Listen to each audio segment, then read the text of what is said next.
মা আমিনা বলেন, দুনিয়ার মানুষ, আমার সন্তান মুহাম্মদ আমার গর্ভে, আমার অনুভব নাই। জোরে কোন সুবহানাল্লাহ।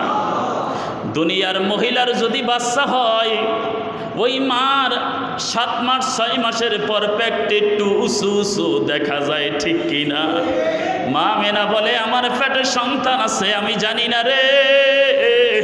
আমি যখন রাস্তা দিয়া যাইতাম, জাবালে কবাইস পাহাড় দিয়া যাইতাম রে, দুনিয়ার মানুষ, আমি একদম লোক দেখলাম পাগড়ি পরা, সাদা জুব্বাওয়ালা।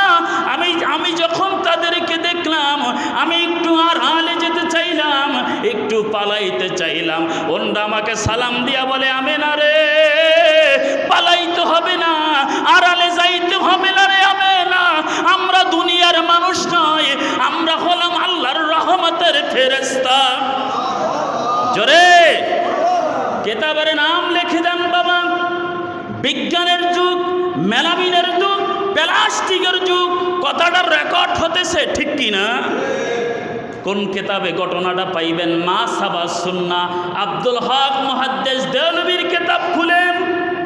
আমার নবীজির মা আমিনা বলে, দুনিয়ার মানুষ রে, যখন সন্তান মুহাম্মদ আমার পেটে ছিল, আমি যদি রাস্তা দিয়া যাইতাম, পাথর জাতীয় কিছু যদি আমার পায়ের নিচে পড়তো, ওইটা মোমের মতন গলে যাইতো। এ বাবা, একটু খেয়াল করেন, নবী দুনিয়ায় এখনো আসে নাই। তাওরাতের মধ্যে আসছে, জব্বুর কিতাবের মধ্যে আসছে, জাকারিয়া আলাইহিস সালাম তার ছেলে ইয়াহইয়া আলাইহিস সালাম বনি ইসরাইলকে বলে দিলেন, আমি একটা জুব্বা দিয়া গেলাম তোমাদের কাছে, জুব্বাটা একটু হেফাজতে রাখবে।